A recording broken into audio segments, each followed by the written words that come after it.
जय हिंद साथियों, आपका स्वागत है। मैं अलका लांबा और आप सभी से आज बात करने आई हूँ। बहुत छोटी सी बात करूँगी मनरेगा के बारे में। MNREGA Mahatma Gandhi national rural employment guarantee act. जी हाँ, ये कानून 2005 में डॉक्टर मनमोहन सिंह की सरकार लाई थी। 2005, आज लगभग 15 साल इस कानून को आए हुए देश में पूरे होने वाले हैं। और आज ही के अखबारों में कांग्रेस की अध्यक्षा श्रीमती सोनिया गांधी जी ने एक आर्टिकल लिखा है, मनरेगा से ही निकलेगा मार्ग। जी हाँ, मनरेगा से ही निकलेगा मार्ग। जब कांग्रेस ने 2005 में ये कानून लेकर आई थी तो ये कानून एसी के दफ्तरों में बैठकर चंद मंत्री नेताओं के बीच में कानून नहीं बना था। इस कानून के लिए एक बहुत बड़ा आंदोलन सिविल सोसाइटी, एनजीओ के लोगों ने, ग्रामीण पृष्ठभूमि के लोगों ने एक आंदोलन छेड़ा हुआ था उस समय पर। और ये कहीं ना कहीं जो सोच है, ये जो ड्राफ्ट है, ये उनका सारा श्रेय मैं कहती हूँ डॉक्टर मनमोहन सिंह की सरकार ने तो कदम उठाई ही, लेकिन जिन्होंने आंदोलन किए, जिन्होंने मांग की, उन्हें भी जाता है। और इसके पीछे कारण यही था कि हमारा जो ग्रामीण का गांव में, क्योंकि आज भी कहते हैं 80% से अधिक जो भारत है वो हमारा गांव में बसता है। मैं ठीक है भारत की राजधानी दिल्ली शहर से बोल रही हूँ, पर चिंता होती है देश के दूर दराज के गाँव में बसे हुए लोगों की।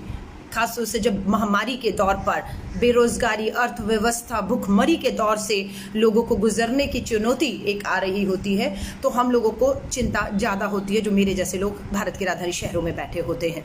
मैं एक ही बात आप सभी से कहना चाहूँगी और कहूँगी, इसे सुनिएगा।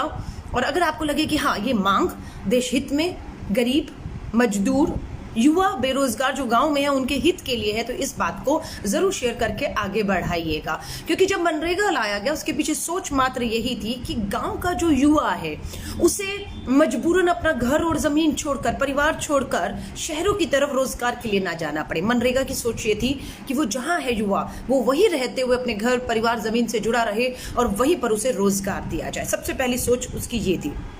दूसरी सोच ये थी कि गांव का विकास हो पाएगा जब हम युवाओं को रोजगार देंगे, तो उस गांव के बहुत से काम होते हैं, सड़क बनना, स्कूल बनना, अस्पताल बनना है, बहुत से काम होते हैं जो युवा वहीं पर अपने गांव में कर सकता है और गांव का विकास जो है वो भी उससे होता है। उसके साथ साथ अर्थव्यवस्था जो है गांव के लिए खुशहाली की ओर बढ़ते हैं लोग। वहाँ पर जो गरीबी है वो धीरे धीरे देखा है कि जब हम आज़ाद हुए थे 70 साल पहले की गरीबी और आज की गरीबी में बहुत ज़्यादा गिरावट आई है। आज उतने गरीब नहीं है जितना हम लोग कहा जाता है कि अनाज भी हम लोगों को जो है वो मांगना पड़ता था, लेकिन आज देश अपने पैरों पे 70 सालों में खड़ा हुआ है। और मनरेगा के लिए जो श्रीमती सोनिया गांधी जी ने कहा है, देश के प्रधानमंत्री आदरणीय नरेंद्र मोदी जी का भाषण आपने सुना होगा पार्लियामेंट के अंदर, बहुत मजाक उड़ाया था उन्होंने इसी मनरेगा का। कहा था कि कांग्रेस की विफलता का जीवित स्मारक है ये।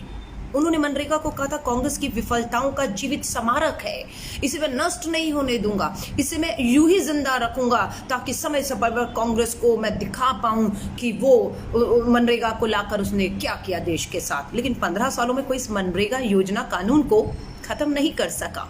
देश के प्रधानमंत्री नरेंद्र मोदी जी ने जितना मजाक बनाया हो, लेकिन उनकी भी हिम्मत नहीं हो पाई कि इस मनरेगा जैसे कानून को, जो सबको रोजगार देने की बात करता है, सबको अपने पैरों पे खड़े होने की बात करता है, गांव के विकास की बात करता है, भागीदारी सुनिश्चित करता है, और जो राजीव जी पंचायती राज लाए थे मनरेगा को कामयाब करने में, जो हमारी पंचायतें हैं, पंचायती राज है, उसका सबसे बड़ा हाथ है कि पंचायतों के माध्यम से लोगों को काम मनरेगा के तहत मिलना शुरू हुआ। हमारी मांग क्या है? हमारी मांग ये है कि मनरेगा के तहत जो कानून आया था 2005 में, 15 साल पहले, उसके मुताबिक प्रति व्यक्ति को 100 दिन का, साल में 365 दिन में से 100 दिन काम मिलेगा। लेकिन हमारी अब ये मांग है, ये आपदा का समय है जब लोगों के रोजगार जा रहे हैं, लोग अपने काम धंधों से हाथ धो बैठे हैं, गांव की तरफ वापस चले गए हैं, उत्तर प्रदेश, बिहार हो, बंगाल हो, चले गए हैं। अब उन्हें अपने गांव के अंदर रोजगार देना बेहद जरूरी है। ऐसे समय पर मनरेगा की जरूरत और ज्यादा महसूस होती है। कहते हैं ना, डूबते को तिनके का सहारा। अगर प्रधानमंत्री नरेंद्र मोदी जी को लगता है कि मनरेगा तो एक नाकामयाब था, कानून था, तो उसे खत्म क्यों नहीं कर दिया पिछले 6 सालों में? चलिए कोई नहीं, आपने खत्म नहीं किया, लेकिन खुशी है कि आपने इसकी अहमियत को समझते हुए 1 लाख करोड़ का बजट 2020-21 में रखा है। इतना ही नहीं, 40,000 करोड़ रुपया आपने इसी मनरेगा के तहत इस आपदा में देने की भी घोषणा की। अब आपको समझ आ रहा होगा कि इस मनरेगा एक रीढ़ की हड्डी इस समय पर साबित हो रही है, खासतौर से ग्रामीण के गरीब मजदूरों के लिए। इसीलिए आपने इसको खत्म करने की बजाय, इसको बदनाम करने की बजाय जो है सब कुछ कोशिश कर ली, पर आप इसको खत्म नहीं कानून को कर पाए। 1 लाख करोड़ आपने दिया, 40,000 की घोषणा की है, और अभी खुशी है कि राजस्थान की सरकार ने 40,000 करोड़, राजस्थान सरकार का मैं बता रही हूँ, उन्होंने इस मनरेगा में 40 लाख लोगों को रोजगार देने का काम किया है। ये वो लोग हैं जो अपना शहरों से गांव की तरफ गए, लॉकडाउन में रोजगार छिन गया, और राजस्थान सरकार ने अगर 40 लाख लोगों को, परिवारों को मैं कहूंगी, अगर मनरेगा के तहत प्रतिदिन 200 रुपए से अधिक, जी हाँ, प्रतिदिन 200 रुपए से अधिक, और 365 दिन में 200 दिन के रोजगार देने का काम कर दिया है। अब मेरा हाथ जोड़कर निवेदन है देश की सभी सरकारों से, अभी 365 दिन, साल में 100 दिन का रोजगार मनरेगा के कानून के तहत था। अब हमारा आपसे निवेदन है, इस आपदा के समय में इस मनरेगा के तहत 365 दिन के में 100 दिन की बजाय 200 दिन का रोजगार कर दीजिए। ये आपसे हमारा निवेदन है। और जो आप प्रतिदिन न्यूनतम जो है वो 200 रुपया उन्हें अगर देंगे, तो मैं आपको यकीन दिला रही हूँ, हमारे गांव का जो विकास अगर रुका हुआ था, यही ग्रामीण मजदूर जो अपने घरों में लौट चुका है, वो अपने गांव का, क्योंकि बहुत लोग कह रहे हैं मजदूर अब हम शहरों की तरफ वापस नहीं जाएंगे, तो अब वो क्यों नहीं, अगर नहीं जाएंगे तो क्या करेंगे? और उन्हें अगर मनरेगा के तहत विकास कार्य करने का काम मिल जाएगा, उनके हाथ में पैसा आएगा, तो यकीनन गांव का विकास होगा। बस सुनिश्चित ये करना है कि मनरेगा के तहत साल का 200 दिन का काम हर गरीब मजदूर को गांव में मिलना शुरू हो जाए, उनका पैसा उन्हें समय पर मिल जाए, उनका जो मनरेगा का कार्ड है वो बन जाए, और उनके साथ किसी तरह का जो है, मजदूरों के साथ जिस तरह की ज्यादतियां होती है, हम सबको ध्यान रखना है कि वो ऐसा ना हो। तो मैं आप सभी से कहूंगी, श्रीमती सोनिया गांधी जी के द्वारा लिखा गया ये आर्टिकल जो है, मनरेगा से ही मार्ग निकलेगा, इसे जरूर पढ़िएगा। और हाथ जोड़कर वापस निवेदन करती हूँ, 15 साल पुराना कानून की जो ज़रूरत है वो 15 साल बाद भी आपदा के समय पर सबसे ज़्यादा महसूस की जा रही है। हम तो डॉक्टर मनमोहन सिंह, पूर्व प्रधानमंत्री के स्वास्थ्य की कामना करते हैं कि वो स्वस्थ रहे, क्योंकि ये उन्हीं के द्वारा, कांग्रेस की सरकार के टाइम पर मनमोहन सिंह जी द्वारा शुरू की गई मनरेगा योजना थी, और जिसका फ़ायदा 15 सालों के बाद इस आपदा में सबसे ज़्यादा गांव के गरीबों को, हमारे मजदूर भाइयों को जो है वो मिल रहा है।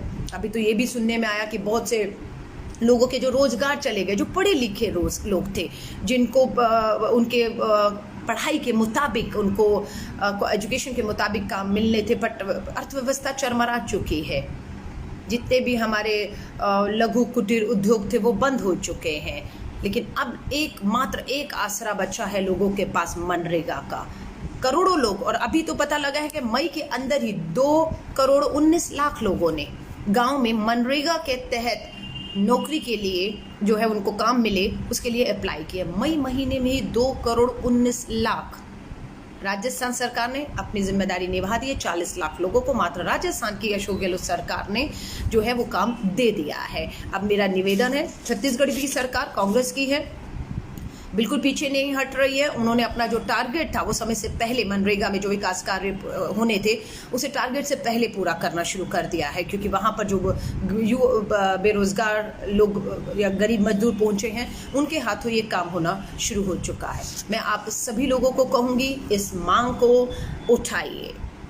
ये जीत इस देश की जीत होगी, ये जीत इस देश के गरीब मजदूर और गांव की जीत होगी, गांव के विकास की जीत होगी, और लोग मजबूर नहीं होंगे अपना घर जमीन छोड़ के परिवारों से दूर शहरों की तरफ दौड़ने पर। और जिस तरीके का व्यवहार इस लॉकडाउन के तहत गरीब मजदूरों के साथ किया गया है, उसे कोई भूल नहीं सकता। ये नौबत दोबारा नहीं आए। एक बार फिर से मैं आप सभी से निवेदन करूंगी जाते जाते कि देश की मोदी सरकार से, देश के राज्यों की सरकारों से एक बार फिर निवेदन करिए और याद दिलाइए श्रीमती सोनिया गांधी जी की लाइन कि मनरेगा से ही मार्ग निकलेगा। बिल्कुल सही कह रहे हैं, उसे पढ़िए और कहिए कि मनरेगा के तहत गांव के हर गरीब युवा मजदूर को काम देना शुरू करें। साल में 200 दिन का काम, प्रतिदिन 200 रुपए से कम का मेहनताना नहीं देना होगा। आपको ये मांग है, इसे सुनिश्चित करना है। मैं उम्मीद करती हूँ आप इस आवाज को जरूर बुलंद करेंगे और ये जो 2,19,00,000 लोगों ने आवेदन किया है मनरेगा के तहत गांव में विकास कार्यों में काम के लिए, उन्हें आपकी आवाज जरूर उन 2 हाथों को काम दिलाएगी। गांव का विकास होगा और हमारी अर्थव्यवस्था, हमारा देश इस गरीब मजदूर की पीड़ा को हम सब मिलकर कम कर पाएंगे। मेरी शुभकामनाएं आप सभी के साथ हैं।